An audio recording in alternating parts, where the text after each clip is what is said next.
Hello and welcome to Decorate It. My name is Mary and this is Wes, and tonight is episode 47, and we're introducing a new little mini series called Built to Cast. Yep. After the art versus function episode, we thought it'd be a cool idea to kind of go from the steps of, okay, we've got the blank in. Now, what are we supposed to do to test it, to make sure that everything that we start to build onto this, which we will build this rod throughout the series, what do we need to do to check to make sure that, one, the blank's going to be in perfect shape. The steps that we do to start figuring out what components we have. In a perfect world, you'd order it all at once at the same time. However, we're going to go through all of those steps and figure out how to make it cast, right? Maybe. Well, that's the goal. We want to be able to catch fish with it. I mean, hopefully, but we'll see. So, what blank are we going to be playing around with tonight? Tonight, I don't remember the exact name. Hold on. We have a few in-house. It's a live bait blank. You do know that. 7-foot ATX E-glass saltwater moderate fast boat rod, 15 to 25 pound, medium heavy. And the model number is an AXBR7MH. Big fan of those blanks. It's the American Tackle blank, and it is... A lot of times we either build the M, the ML, or the MH, depending on what we're doing for it. And it's a decent sized blank. It's not too big. It's not too small. So you can do a lot of artwork and stuff on it. The Phoenix build that I started 2 years ago and haven't finished yet because it's one of my rods is that exact blank. Big fans for doing like live bait production or fishing presentations or, what are some of the other ones that you can use with that? Catfish. Catfish rod's a good one too. So, Wes, we have fun little new mics tonight. I'm sure you guys are seeing the little circles that are on our hats. One of the reasons for this is because this whole series was Wes's idea. And our mics are connected to the computer. And I thought, if you're going to be going across the room, how in the heck are we going to be able to get the mics on? So we've got some new mics tonight. So hopefully the sound is going to be good. Anyway, so Wes is actually going to walk over to where our other side of our room. Bye. And he's going to show you what to do with the blank. Welcome to a somewhat clean side of the EVA side of the room, basically. So basically the first thing we always do is take them out of the package. I think that's a given. Some people don't. Never know. Our spine finder is attached to the wall. It is not the one that we recommend to get from Mudhole. It is one that we were gifted a long time ago, and it has interchangeable ball bearings in it. And then typically what we do is take this decal and just Put it in the trash. throw it away because we don't use them 9 times out of 10. We never use them. First thing we'll always do is check them, make sure like no split ends, no obvious defects on them, Like no hard cracks, no paint chipped or anything of that nature. paint scrapes, anything just major that you'll notice immediately. Then we'll take it, start playing with it. Push it down on the ground because it's a little safer for me if this blank is going to break. It's going to break towards the ground. I recommend putting safety glasses on, but I don't do that. Wes is against OSHA tonight. I wear safety glasses enough at work. I'm not doing it here. But what I'm doing is just rolling the blank every which way just to make sure that nothing obvious is going to happen. What do you have that pushed down on? Rubber foam pads that are protecting the concrete. Don't stick it on concrete. Then I'll always take it, stick it into our spine finder, and just kind of start rolling it and bending it. And you'll find a spot. Right now there's foam in it instead of the bearings because we were building something else, but let me find it. So while you're looking for the spine, right? Yes. What are the 3 different ways that you can find the spine? What? What are the 3 different ways you can find the spine? You can use the spine finder. If you can't find it in that, you do. I do it on the floor most of the time. Because you can take it and like these rubber pads, I don't know if y'all can actually see this, but it bounces right into where it needs to be for the spine. And then if you can't find it with the butt on the ground, you can try that with the tip on the ground. Yes.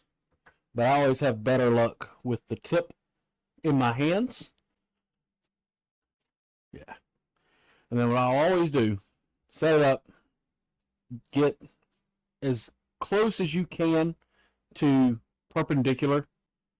That way when you go to bend it out here, you can get it to a true 90 to test the maximum distance that it's going to bend. Now, if this blank is defective, straight from the gate, it's gonna snap the moment you do this.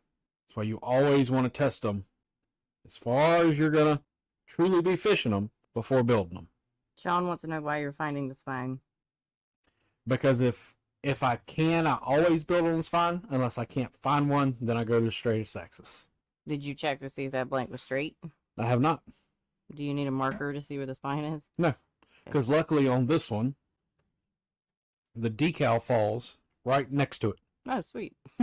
Love when that happens. So, I can step over here so I can actually see how straight it is.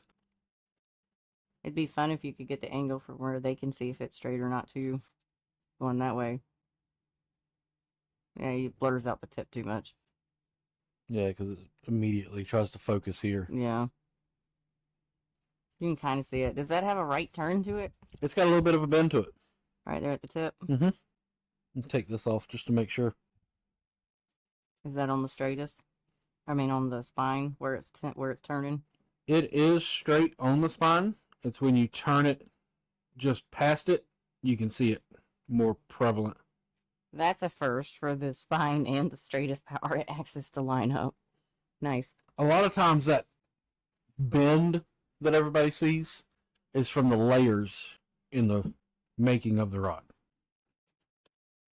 If you are in a not climate controlled area and you prop your blanks up on tips on the wall, you can actually cause them to bend if they're getting hot and cold, hot and cold, hot and cold constantly. What are you looking for now? Tip-top guide. Oh. Because you're going to write down all the measurements of things that we need. Note taking. My specialty. Say hi to the camera as you walk by, Wes. What are you using? Show them. The CRB tip-top. Comes in a cool little case. Is it better to do a build tip up or tip down? Depends on what you're building.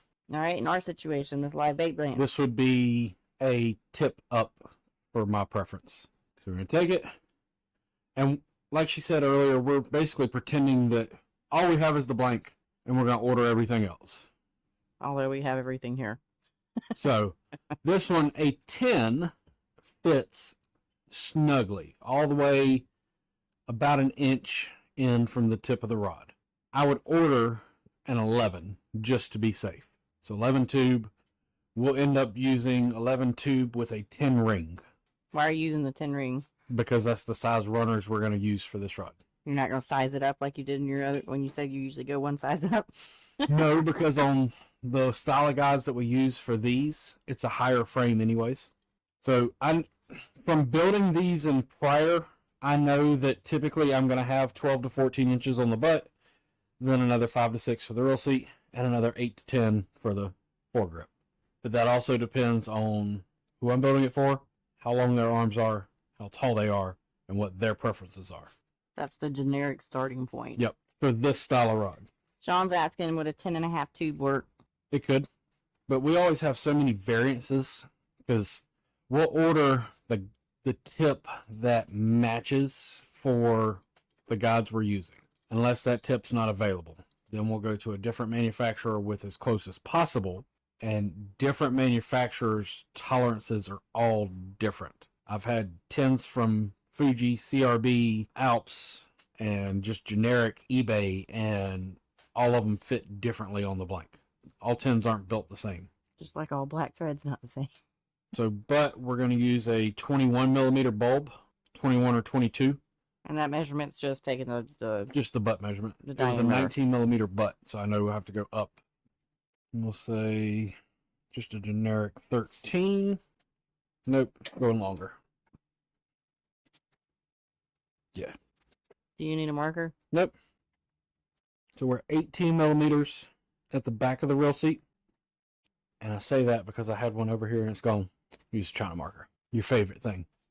I don't mind marking, and I don't mind using a China marker for component stuff. Don't want to use it for a decorative wrap. And I also know the standard reel seats that we use are either going to be the Fuji or CRB graphite seats 9 times out of 10 that are 20s and 22s, I do believe. They're usually about 5 or 6 inches. This is American Tackle. And they're usually, what, 4 inches? That one's 5 1/8. But what I'm doing is just generically marking where everything's going to go. What size is that one? That's a 22. That's probably about the size I would use. That's why I grabbed it, because I was like, that looks about what we usually do. Why wouldn't you go to a slimmer seat? That would What do you mean? Well, remember we had that one situation where the customer got the reel seat that fit the blank, but because of the reel. Because I always want to have enough room underneath the blank to put some type of bonding agent and it be more than just the glue itself. Right. And depending on the height of the reel, Yes. would cause dramas with it coming off of the reel going into the first guide. And the grip. Because we had to cut that reel seat off. Yes. Because if it's too low and you're using a standard saltwater grip that's, was it 1.5? 1.5 to 1 3/4. 1.25. Okay, so The salties are about 1.5. yeah, 1 1/4 to 1.5. If it's too low to the blank here, it's not going to clear depending on how it bends. These in particular, it does bend back into here, and it can cause an issue where you're holding the rod, and now if your reel's not going up above your hand, you're coming right across it. Right. Yeah. That's why we had to cut that one off. Yeah, because it was way too low and too small. Sean, we like to use a China marker whenever we're doing what we call the dry fit or measuring of the components and things, because the measurements can be slightly different whenever we get the actual parts built, or if I'm making the grips, then, maybe they're just a slight, I messed up and made it like 1/4 of an inch too long or whatever the case may be. So we just use a China marker, but you can feel free, like when you get all of this stuff that what Wes is doing with the measuring of everything, you order these parts and you want to go back and you actually want to put down and use the Sharpie marker, sure, use it. It's not a problem because you can easily erase it. Yep. I just prefer to use the China marker because you just whoop and wipe it off. Yeah, it's quick, easy, and as soon as I get to that part building it up, I can just wipe it off and be done. So the next part I'm going to measure is for the winding check that we would be using. This is going to be very loosely accurate. Currently, it's measuring 16 millimeters for about where it is. Now, when we put it on, it will have a decorative wrap underneath it and potential for some glue to be there that if it's built up, we would scrape it off. But typically, we're going to go to a 17 or 18, potentially larger, to get it over the decorative wrap and bring it back up to the grip. Little fun fact, winding checks in front of foam. What's one of the reasons why we do that? Because we don't technically have to have one there. Well, because if you get the epoxy to the foam is going to bend and the blank's going to bend, and then the epoxy is going to crack, and then it's going to separate from it anyways. So why not go ahead and put a winding check there to separate it and have that gap that can open, but is still sealed behind it. And it keeps you from getting epoxy soaked into your grip too. Yeah. So our typical rear on that's like, what, 12 or 13 inches? I've got this marked at 15 inches total, but that includes the bulb going over it. The bulb's like 2 inches, right? 1.5 or 2. But you have to take into account that some of that bulb is sticking out past the blank. Right. Well, and it's So part really of the rear grip on this is going to be 14 inches. You're doing a 14 inch on that one? Okay. I usually even like 12 when I do them. This one's going to be a 14. Okay. So 14. And are 14 you shortening rear. the foregrip to accommodate that, or are you going to leave it No. at 6? Doing 8 on it. You're doing 8 on the floor. Yep. All right. 14 and 8. 14 and 8. Got it. Got it. You guys always do your wraps, then put grips on, even if the wrap stops before the grip. No Pete. No. I usually will always get the entire rear built. All the grips, the real seat, all that is glued on, and then I'll do my wrap. I don't like to slide the grip material over, or the real seat over a finished wrap, even if it is epoxied, because now we're having to accommodate for the extra girth of the epoxy on that section. And sometimes, depending on the size of the rear, we may have to ream it out a little bit larger than I would like to. I build from the butt up. That's usually how I do mine. And right now, Wes is just putting in little pieces of my EVA that I've cut off to cushion the blank to keep us from scratching it, because we don't have a ball bearing that actually fits this particular blank. Well, and I want, when I go to bend it to show them, I want it to actually support here. Yeah. Because the foregrip that we have chosen comes out to here. Why don't you put some tape on it so they can see it and keep up with it? Ryan wants to know if we would put EVA on a bass rod. Yep. We would. It's personal preference, honestly. Some people like EVA on them. Some people like cork. So foregrip's going to stop here. When this goes to the maximum it should be bending, really fast bend here, and we're still bending, still bending, still bending into the grip. So on this one, we would, if we're doing a winding check, it'd have to be not glued to the actual grip. You slide it. You get the grips glued on there. You slide the winding check on there. Let the epoxy and glue let in the place. epoxy hold the winding check in place. You can put a little under it to kind of keep it there and keep it from turning, but you don't want to glue it to the grip. Because it'll separate. Because if you can tell, it's still bending here. It doesn't stop till back in here. For reference, because we're going to obviously decorate this thing. With him having it at 90, he's chosen to do a longer rear than what we typically would do. So what my wrap is going to end up doing is shortening to no more than this length. So that's like a 6 or 8 inch wrap here. And that would be it, because we're going to start to get into guides, and I don't want to put a wrap into this part of the bend. I don't want to do it. First guide is going to sit somewhere in here. It'll probably end up being a 6 back here, unless I can convince him to shorten the length of the grips. But maybe building it for a giant person, apparently. But first guide's going to be here.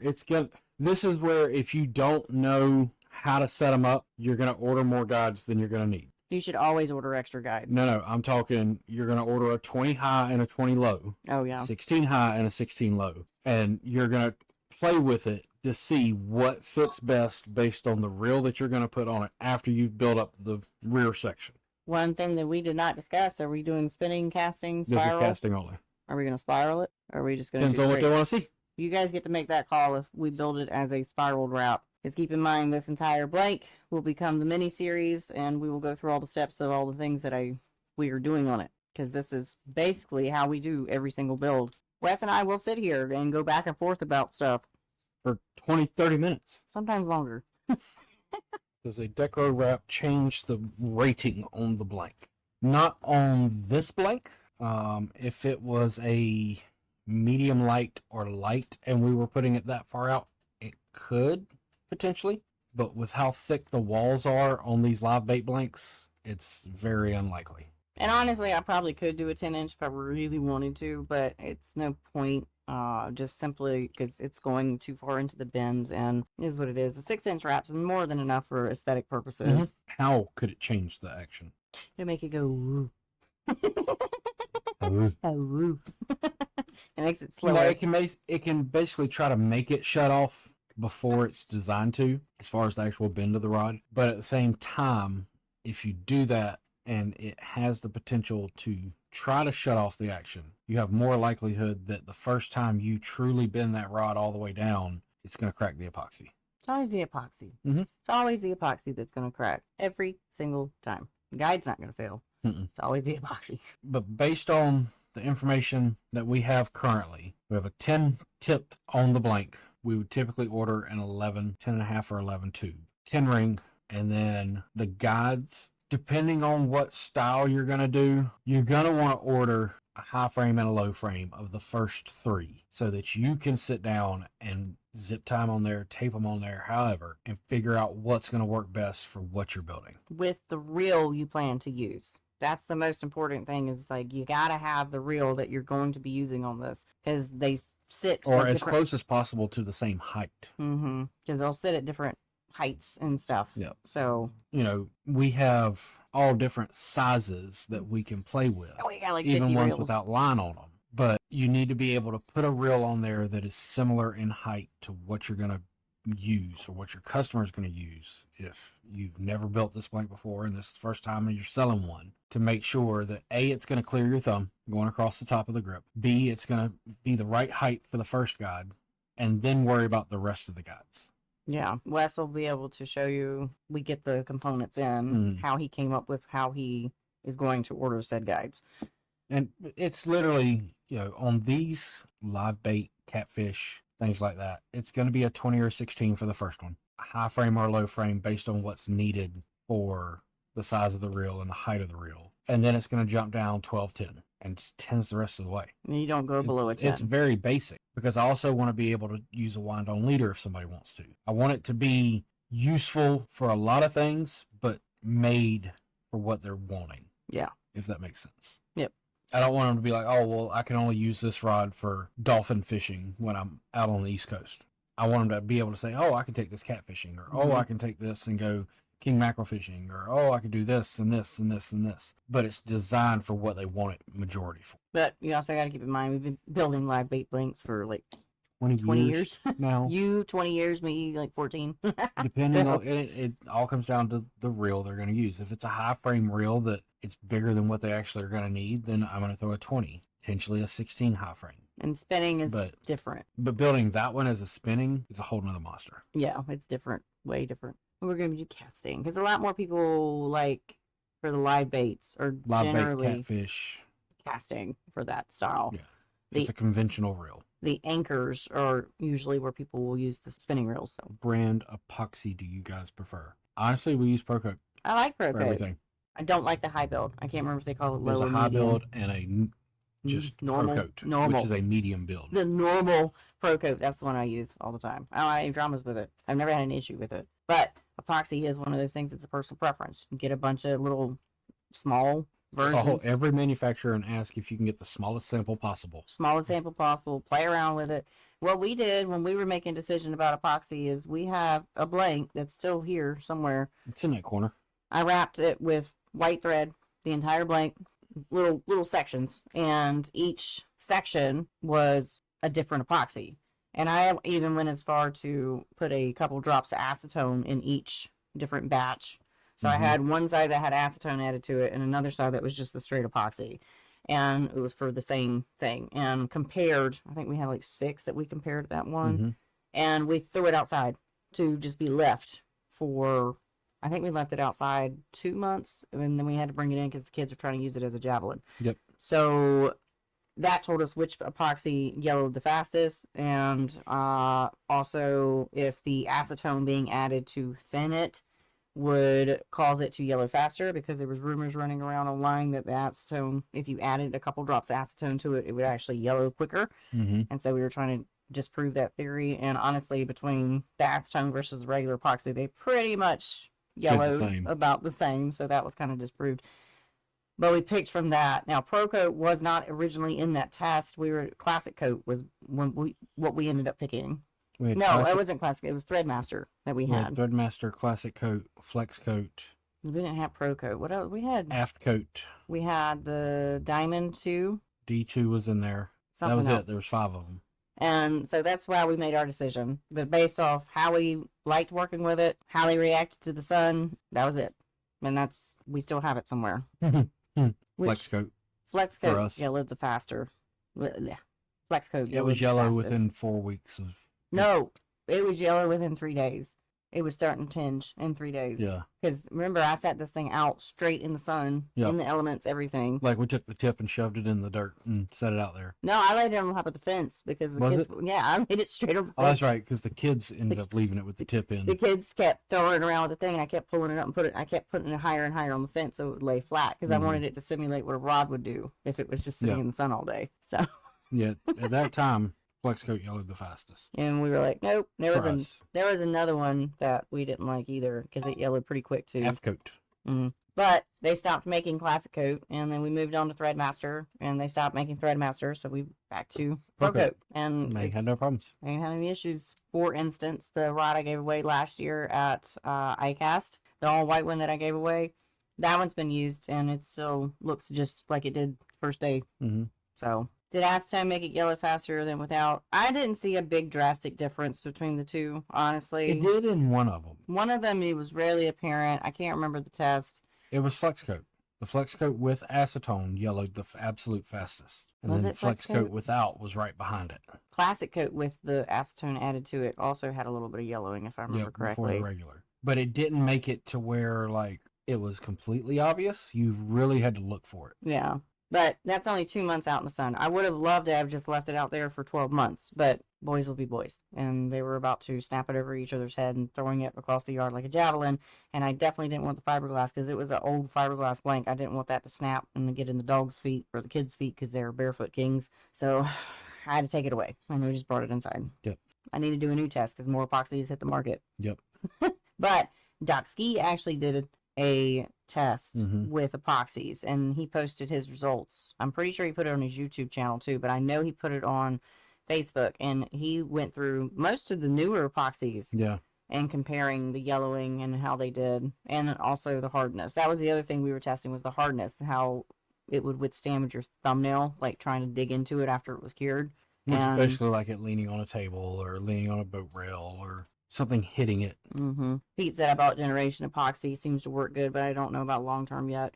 We used the Gen 4 stuff for a while. We just went back to Pro Coat. I mean, honestly, at the end of the day, all epoxy should be doing the same thing. It's all epoxy. It's just slightly different thicknesses and viscosities, and some of them might, yellow a little bit faster or whatever, but eventually it's all going to turn yellow. There's no way around it. Once it stays out in the sun, depending on how often that rod is used, how much it sees the sun, where it's stored, all these other different factors, it's going to yellow. It is what it is. But they should all behave roughly about the same way. Now, obviously we all have our personal preferences because one may be thicker, one may be thinner, one might have a better release of bubbles, but I could argue put it in some tin foil or one of those little tin cups that Mud Hole sells so it spreads out the bottom of a soda can.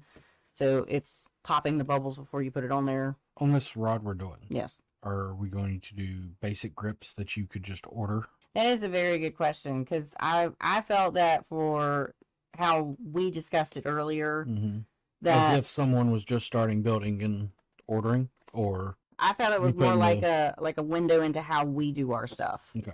Because all of our rods are very loud and out there. So that's why I was asking. I kind of was thinking of maybe some grips that I've got, or because I've got those test ones I've got to run anyways, so they could be incorporated into this. Okay. We won't be doing a episode where we're making the grips because we would just lose our minds for 3 hours waiting on glue to dry. So I will have them made and we'll go from there. Movie magic. You guys will see the shorts involved with it, but the movie magic of that. And it's going to be a mini series where it could be 3 or 4 episodes from now we pick it back up. Or it could be the next one. It could be the next one. It's one of those where it's going to fit in with things that we have going on. Yeah, my workload. But it's not going to be every episode is going to finish this. Yeah, no. I got a massive backlog that I've got to get caught up on anyways. But we're going to build this rod, and we're going to try to keep it kind of moving forward. But if I don't have time to squeeze in a wrap, per se, that week before we get to it, then, we'll skip it and bring somebody on or go back to talking about other stuff or showing off other people's works and stuff. But we're going to build it together, and we're going to build it how Wes and I normally build our rods with all the fun stuff on it and explain why we're not doing a 10-inch wrap. Yada, yada, yada, yada, right? We may end up changing grip lengths. All of this is going to be mocked up prior to glue up, and that will be a part of the miniseries. I mean, with the grips that you picked, you're building this rod for a very tall person. No, not really. That's just, I've never This done very one tall of these. person is probably somewhere between 5'11" and 6'4". I've never on any of the live baits that we've built put a 14-inch rear on it. Never done that. Yeah, we have. No, we haven't. Who? Which one? Because that'll jog my memory if you can remember the actual build. Because none of them have been identical. What was his name? I know it wasn't John. The blue metallic turned silver. James. Yes. James is 14? Mm-hmm. Well, I didn't make those grips, though. Yep. But that wasn't on this blank. That was on a Phoenix blank. Correct. But it was still the same style of rod. One time. Everybody else has been 12. Whatever. Obviously, this is what happens. We bicker about, like, the length of this. All right. So, anything else in regards to what they need to check for? Like, what major red flags on that blank require it to be sent back? If I bent it and it snapped or splintered. What about if you see a fracture line that's at the butt? If it goes all the way through, I would send it back. But you would have to look at the butt end to see if it actually goes all the way through. Mm-hmm. And you can stress it as far as, like, to see if it's gone all the way through. But don't overdo this. Let me preface this. Do not do what I'm about to say and act like my 9-year-old and go balls to the wall as soon as you do it. Okay? If you see a fracture at the butt of the rod, you can take a screwdriver, stick it in, and just kind of give it a little pressure. If you see that fracture happen at the butt, send it back. If it is a surface fracture, glue it. Put your grip over it. It's not going to be a problem. I will. Don't go. Yeah, you It's going to broke break. it. And they're going to tell you, no, it did not arrive to you looking like And that. don't go telling them I told you to do that. Don't snap it.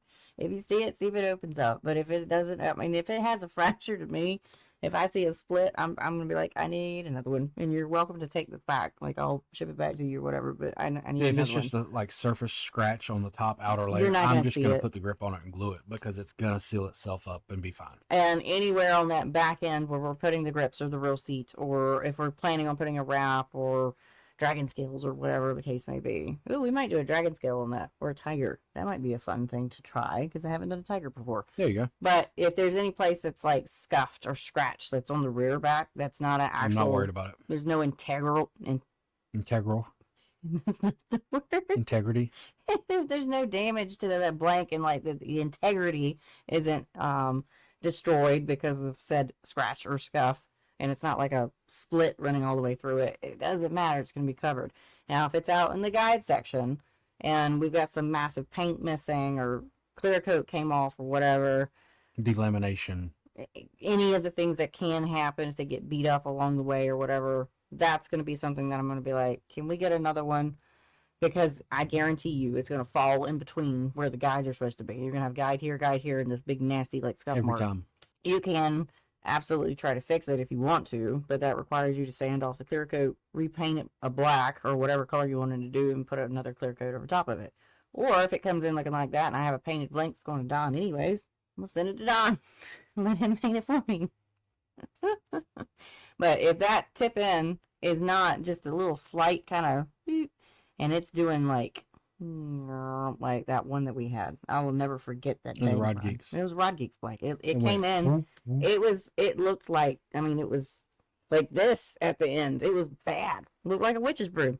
And that was the second one that came in because the first one came in snapped in half. Don't know if it was ever straight or not because it was already broke before we got it.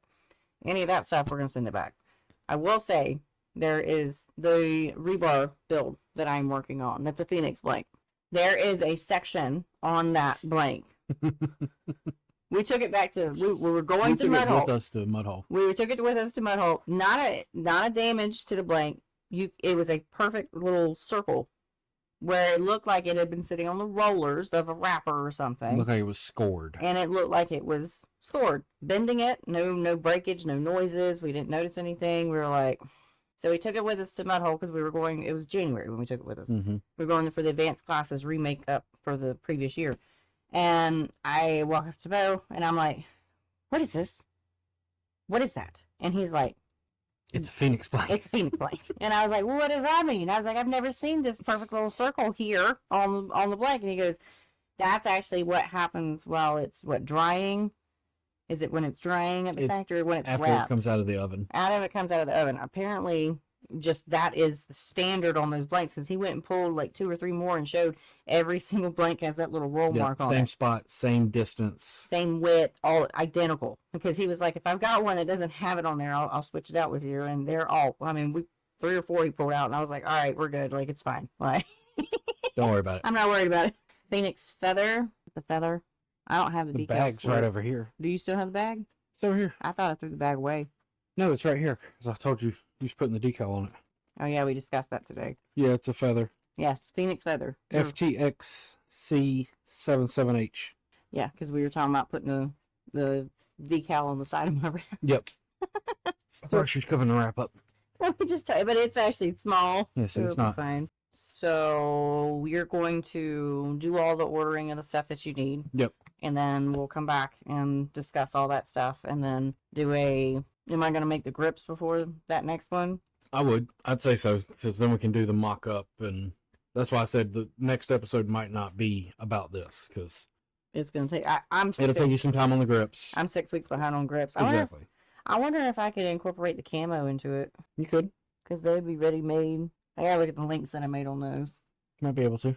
Like I said, if we need to shorten it because of what's available versus you making, then... Alright. Keith wants to know, can you explain reel seat position? What's the difference in a shorter and a longer reel seat position? That is based off of... What style of rod are you doing? Are you two-hand casting? Are you flipping it? Are you casting it like a spinning reel? Are you going to be fighting it with it stuck in your belly? Are you going to be fighting it with it under your arm? in between your legs. Are you going to put it between your legs? Are you going to try to sit and kind of lean into it? I need more info. Yeah. We got to start with the basis of like the general... What are you building? What are you building? And then we've got to... And then it's all based on user preferences. And arm length. But that's why I said, like, it's going to be a mini series that it could be July or August before we get back to this. No, I don't think so. I don't think it should take that long because what I'm going to do is do beginner friendly grips. I'm not going to go insane with the grips. You know what I'm saying? Something simple. Something simple. Not just trims, but something simple, like a beginner friendly kind of thing. And yes, you can obviously order the EVA grips and, just get the factory ones, but we're going to show you kind of our style of stuff anyways. Beginner friendly style, not the crazy stuff Mary does. Real seat position for a kayak rod. Put it on the butt. And I know that's kind of a joke, but not really. No, it needs to be super short. Like, you got to remember, if you're in the kayak, you don't have any maneuvering. Like, we discussed this a lot in the You last want episode. it as close to the back as you can and still be comfortable casting it and still be comfortable fighting a fish while also being able to grab it and go around and come back. I would compare a kayak build to how a fly rod's grips are Very done. similar. Because they're very, very short. You've got a fighting grip, but you've got very little of a butt. My favorite way to build a kayak rod is the one that we did for... Actually, it wasn't we. It was you. It was I. You did that. That's when I was like, what is custom rod building? It had a 10-inch rear, 8-inch maybe, solid cork. At the end of it, it had a custom aluminum ring built into the cork. Another ring stuck out so he could basically put a lanyard on the end of the rod and then hook it to his boat. Then it had a flat butt cap after that. That was, at the time, I believe, an Alps one, where you could pop out the back, or it was brushed aluminum, but you could pop out the piece and put something else there. But I mated that up to custom aluminum piece that I basically drilled out that had a loop on the end. Then 8 or 10 inches of cork, spinning reel seat, and I think I did an arrow seat on that one, if I remember right, so that you didn't have to have a foregrip, you could just hold the seat. That was my favorite way to do a kayak rod, because then even if he goes to fight the fish and move it and he drops it, that leash is attached to the rod to the boat and he's just got to grab it and pull it in. Yeah, that was his request, was to be able to leash it somehow to his kayak because he kept dropping his Kept dropping them. You're like, all right, bet. It was 10 inches from the butt, into the butt, to where the reel sat, like the reel stem was 10 inches from the butt. It was a little bit longer than 10 inches because that's shorter. like, well, you said the reel, not the reel real seat. Stem. The real seat's a little bit longer than that. The end of the reel seat is longer That's than what I'm that, talking about. yes. But the start of it was shorter than that. So Yes. the cork was actually 7, 8. But shorter handles for kayak rods. And then you got the bass rods. They are completely dependent on the style with flipping, all that other stuff. Crankbaits. Deep diving crankbaits get a longer one for my preference. And then if they're going to be working around the pilings and stuff, it drops. There's so many different styles. You can't really even dive into it. You know. You act like I know what that is, Adam. What is a Michigan handle? I've heard of a Tennessee handle. What is a Tennessee handle? Because you used to make them for Gamecock guy. It's my worst nightmare, and it drives my OCD crazy. There is a nice article on it in Rodmaker in one of the very older publications, but he does go into explanation about what a Tennessee handle is and how to do it. Basically nothing but grip. There's no seat. No real seat. And 9 times out of 10, the person who wants a Tennessee handle is also going to take electrical tape and on that real seat. Then they're going to take that electrical tape off and go, hey, my cork's all messed up. Fix this. Mm-hmm. Sure. Be $150. But the ice guys have those O-rings that they were attaching their reels, their put little divots their in the reels to their castration bands. Yeah, that's what they look like. They are. Or the castration bands? They make them in that many colors? I would assume so. They're O-rings. But they're using that to attach their reels to their handles, which would probably be a lot better to convince your customers to use that instead of putting electrical tape on it, because that rips out chunks of cord over time. Over time, once it's set and glued itself. Like a traditional handle, but reversed. You could. Longer foregrip than rear. Yeah, you could. I mean, there's so many different types. Or you could. We could spend a whole episode talking about the different types. Maybe 2, honestly. Yeah. Maybe more, because you got all the different bass presentations. Write that down. That's going to be what's going to break up the rest of the little mini-series, right? Probably. Grip. What are we going to call that? Like grips links? for days. Grips for days. Yeah, I use those bands a lot in my ice rod builds. Yeah. Like, I didn't realize they made such pretty castration. I've only seen them in one color with the bulls that we were done, and they were very ugly. But there's like neon greens and oranges and yellows. And they're probably not castration bands. That's what they look like. That's what I think of. All right, so let's get to product of the night. Tonight's product of the night is the spinning rod kit, which is a 2-piece spinning rod, and we are thinking about this for Father's Day because that is coming up, and this is a great gift to get your dad, brother, grandpa, grandson, like anybody that wants to build their own rod into building with an all-in-one kit that can get them there. And you can use this kit. It's a 7.2 medium 2-piece. You can fish it just about anywhere.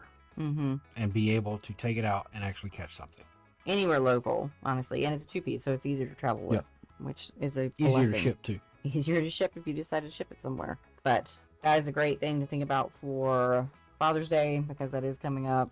And even if it's not for a father, it's a great kind of gift to get anybody that's kind of excited about maybe trying rod building. I think it's about $200 for that kit. It is $199.95. And if you use Decorated 10, you get basically $20 off.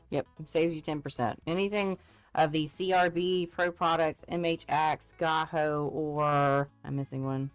American Tackle. Sorry, American Tackle. I always forget them every time. I shouldn't forget them.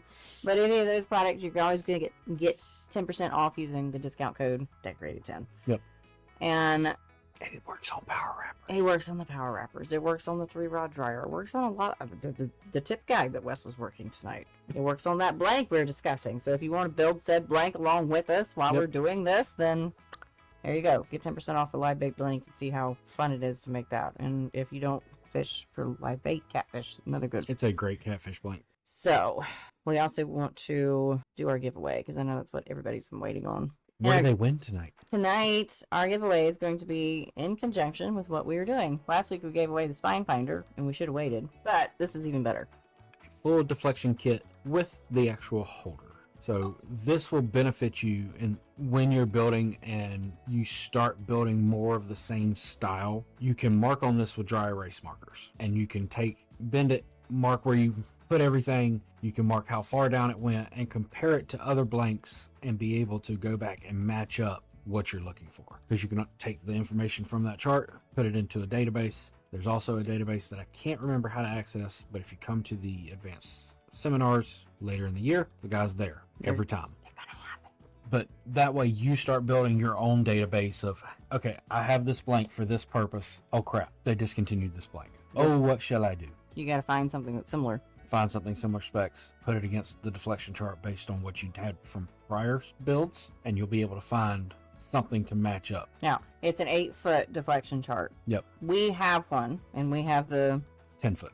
but it's 10 foot. And I don't have a single 10-foot wall in this shop for us to be able to hang it up, to be able to show you how to use it. Nowhere. It was purchased for the next place that we are going to, which is not anytime soon, but we know the layout of said place and it has room, but we can't show you that. But like he said, you can come to the Mud Hole advanced classes or any of their other classes, and Mike will go over the deflection chart. He does it usually Friday night on those advanced classes. Just careful if you let him use your rod. Mike Be Kasiba. very careful. He has broken before. He has broken before. Anyways, for them to win this amazing little tool, for them to begin their knowledge as a rod builder, Their database journey. database journey, what is their question that they have to answer? What year did the International Custom Rod Building Exposition move to Winston-Salem? 2013 goes James. to James Griffin. 2013 is when it came to Winston-Salem. That's when it moved. That is also same year Wes and I got married. How long has that been, Mary? Don't ask me right now. We got married in 2013. What? How many It's years is our 25. anniversary in 2 weeks, Mary? I never remember. He's the one that always remembers. Stop calling me out. So James Griffin, congratulations. You won the deflection chart along with the little deflection tool. I need you to contact me. You can either message me at the Decorative Studio or you can send me an email at thedecorativestudio@gmail.com. And I need to have your name, your address, so that I can talk with Mudhole on Monday and get it drop shipped to you that week. Okay? And your previous question in regards to what blank that we are talking about, the blank is an American Tackle live bait blank. AXBR7MH. Anyways, congratulations, James. Yay. You win the deflection chart. It's a really handy dandy tool whenever you start learning how to gauge things and see Yep. what you want to change with Helps it. with guide layouts, too. Yes, it does. And on that note, I also want to give a big shout out to Mudhole and Foundation Outdoor Group, one and the same, for being an amazing sponsor for the podcast, allowing us to give away all these awesome prizes and also allowing us to travel and teach. Our next adventure is going to be ICAST in July. I'm very excited about that. ICAST is always a super fun time. We're going streaking! Woo! But hopefully not. We'll be there chatting, doing demos, doing all that stuff along with that. And then later on in the year, Mudhole is going to be having their advanced rod building courses, whatever they call it. They call it the rod building seminars. And it will be sometime at the end of the year. The dates have not been set, but contact has been made. I was asked if we can make a couple weekends, and I was like, yep, bet. So they will happen. So the dates will be announced as soon as possible. And I also would like to do a small little push for the International Custom Rod Building Expo. As you may not have heard, it has been sold. And it just happened to be purchased by Spirit Central. So David Bull is now the new owner for the International Custom Rod Building Expo, and that just makes me a lucky little helper to be able to get that to run and be amazing. So we're looking forward to that next chapter. He's the owner. I'm just helping, assisting where he We're wants still me looking to. forward to it. So we're very excited about it because Spirit Central owns it, so it's kind of cool. So be looking for updates about that whenever all that stuff gets ironed out. Obviously, David's on Australian time, and we're in America, so it's kind of hard to America. get them phone calls to sort themselves out with him being 14 hours ahead. He is always going to be known as Future Dave, and I'm always known as Past Mary. But I hope Mudhole's showroom opening today went really well. They have just started adding in also some apparel and tackle into the showroom, so they've had a revamp of how it looked for people that can come in, buy their rod building components, and if they need tackle as well, and clothes or sunglasses or any of this other stuff, they can get it all while they're there. So All in that's one. all in one kind of little place to stop, drop, and spend way too much money. But I'm looking forward to seeing it. I don't know if we'll see it at ICAST, but Probably we'll see not. it at some time this year. So now at this point in time, it is Q&A time. Your fish split wrap. If you lengthen the distance between each fish, we'll just lengthen the fish shape. If you're trying to make the fish bigger to take up more room, the space needs to increase within the spacing of the fish. Okay? So even if you lengthen in between the fish, what you're going to do is actually cause the fish to elongate or compress a little bit. So he'll go from being kind of a square body kind of fish to being like this. But if you want him to actually get bigger, then you're going to need to, I don't know, let's say if you wanted to double it for easy, just do everything twice as big, which make your eyeball, I think I did it as a single pass. Gosh, that was like 3 or 4 years ago when I did that. Just double up said measurements, and that will make him bigger on your blank. If you want to elongate the fish shape, use the stretch to fit on the taper offset, because what it'll do is it'll change the angles. Now, you probably could lengthen it to get it to, but you're going, if you stretch them out this way, the centers, move the centers out further this way, you're going to take those angles and they're going to do this. So you're going to have a really skinny kind of long fish. If you want that fish to kind of be like skinny this way, but kind of tall, you're going to have to do them closer together. I wore my I'm the Problem hat tonight, which if you guys don't know, I got this hat and quite a few of our other hats from Carrie from Red Wolf Laser Works, which is Mike's wife, and she does the hat bar every time she comes down to an event, and I had to have one. And Mary's made. addicted. I am. I have 3 or 4 hats from her now, and have more that I want to make. I actually want her to get to make the decorative studio ones, but I've got to shorten the logo. You mean she can't do all of that? Not on these patches. Look at how wide the patch is. Mike was telling me I've got to go for a more square or a circular kind of look, which I've got to figure it out anyways for the stand-up rods anyways, because we got to match our old Palmetto logo with the decorative studio somehow. So I got to make them. How do you take care of cork grips after years? Is there a sealer or such you have to put on every so many years? So Keith, you have a couple options with cork. Okay, you can leave it natural. It's going to age. It's going to dry out. It's going to start to pit and tear, and you're going to end up having to either repair it or put shrink tube over it or replace it. You can seal it. There's quite a few sealers for cork on the market. U40 is one of them, and it's a good sealer. When I do the coloring, adding the paints and colors to my cork grips, that's what I seal my colors with. The cork for a sealer is good too. The cork for a sealer is more like it's not a sealer as much as it's like a preservative. What's so to speak. The word? It's kind of like putting beeswax on your work boots. Yeah. To waterproof them. Like it's something that kind of seeps into it, and eventually you'll have to come back and reapply.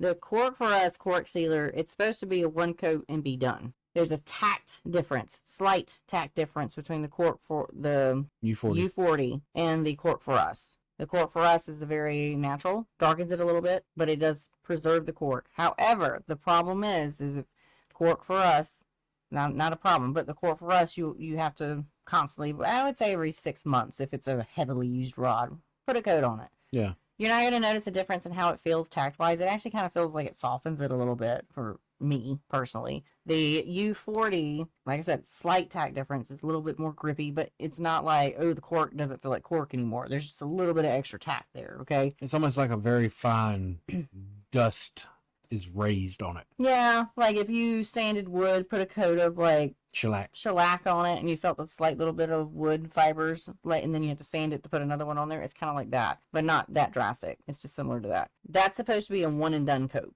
Now, neither of those are going to actually protect it from getting chewed up or broke or pitted or any of that other stuff. It's just going to protect the outside edge of it. If you want to completely encase the cork to keep it from getting damaged at all, you're going to have to epoxy it or put some sort of, what's the poly on top of it? Polyurethane or something like that on top of it. Reminded me when you did the cork and wood locked, like you put the wood sealer on the cork too. What was it? I used, what did I use? Valspar. I just put Valspar on it. And it was beautiful. It's right there. I remember I moved it down there because it was over there on the lathe. Spar varnish. It's the Hellman's. It is the oil-based. Now, I did get some people asking, well, doesn't that turn yellow or flake or, age? It has the potential to, but... I've not heard of anything that has ever caused dramas coming off of using that. It's a waterproof sealant. The other thing that you can use is very, very good. They use it for your gun stocks is True. The only difference is that True takes like 15 or 16 coats in order to get it to the shiny level But that took only 2 or 3 coats to get to. 2 coats. Have you used recommended UV reactive additives for epoxy wraps glow effect? I have not used anything like that. If Bill Goings is still in the chat, he actually has used a lot of glow effects and UV stuff. He is the one to talk to about that. Chris Lick too. Chris Lick has used a lot of UV and glow effects in his wraps and in his marbling. Bill Goings has used it for a bunch of different stuff in his grips, wraps, and he's put some glow-in-the-dark jigs in some of his wood grips before too. Yep. I haven't played around with it. The only thing we ever did was that one catfish rod. We sprayed it with the tip. glow-in-the-dark for the tip. Used U40 and didn't like the outcome. I don't either. It's different. It really is. It's a tact thing. Like if you're expecting to feel cork, it does not feel like cork. You know, for my customers, I give them the U40 and I explain the difference because I know it's going to hold up. Now the Cork for Us cork sealer will actually keep the color on the cork as well and keeps the feel of the cork. But I can't guarantee that these customers are going to put that on there like they're supposed to. Like they're supposed to. And so I give them the hardier It looks better option. and feels better though. It does feel better. It does darken it some. The ones that I used it on, it didn't really darken them that much. But then again, most of those were actually completely covered in paint. So I think the only one that the fly grip with the hands in, that one didn't darken that much though when I put that one on there. I guess it depends on the cork that you're using. I was using extra. Yeah, extra and floor mixed together for that one. Cork sealer, it's Cork for Us. It's Cork for Us Cork Enhancer. And you get it from Cork for Us. If you don't have a contact for Cork for Us, or you don't want to order straight from their website, Steve Wan is our rep. Steve, W-A-N-N. Steve Wan. If you need to get a hold of him, let me know. I'll give you his info. I'm start calling him that. Yeah, Steve Wan. Steve Wan. Any of the cork grips and stuff that I do, I'm getting it from Cork for Us. But that cork sealer was really good. That one is you gotta consistently reapply when you start to notice. It's only like every 6 months, depending on use. But I would say between 3 to 6. If it's a heavily used rod, like you literally taking it fishing every day, out for hours and hours, and you might have to do it every 3 months. But generally, it's probably 6. But you can look at Cork for Us's website to see all the cork options they have. And then Steve is the USA distributor. All right. One of them, anyways. Yeah, one of them. But Steve's a friend. We see him all the time. Steve Wan. That's his new name. He's gonna be be so upset with you next time you He's see like, him. what? What are you saying to me? Steve Wan. Hopefully, the Built to Cast series is going to answer some of those questions that you may have had along the way when you're figuring out stuff, or maybe if you're a beginning rod builder, maybe it'll help you get to understanding how to order the components, where you measure the blanks, things to look for, or maybe if you're in the advanced side of rod building, you can kind of see the reasoning and the logic I go from with shortening and decorative wrap, or how I'm making the grips here, or how this has to be set up, like the winding check that we discussed tonight. Mm-hmm. It can't be glued to the grip like we would assume it would be. It has to be kind of floating against that grip, but up against it so that there's not that hard part where as the blank bends, you're not going to get that crack where it's going to rip apart from the EVA if it happens to go past that 90. And we all know fish don't behave in 90 degrees. They're going to do whatever they feel like in order to do that. So that blank has a good potential to actually bend further than that. And if it does, that winding check's going to try to separate. So hopefully this series kind of guides you through some of the questions that you may have with, well, how are you getting all of these rods to function with all the chaos that you are putting on them?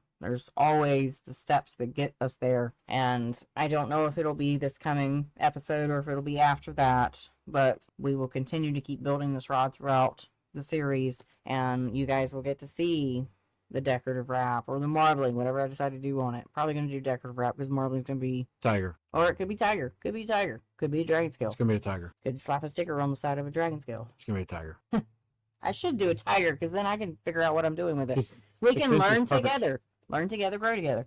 And that's one thing I just have not done is a tiger. And that would be fun. Okay, we got We got it. We got it. It's gonna be a tiger. Calm down, sir. But we'll get this rod built and then we'll sell it. Maybe we'll give it away. Maybe I don't know what we'll do with it, but we'll figure out what to do with it when we get there. And I hope you guys enjoyed the episode. I hope you guys had a lot of your questions answered about some of the things that we look for as far as defects, things that are wrong with it, things that are blemishes, or things that we can overlook, or things that we need to go, nope, this has got to go back. And we'll continue to keep working on this rod. And with that, thanks for hanging out with us tonight, and we'll chat later. Bye.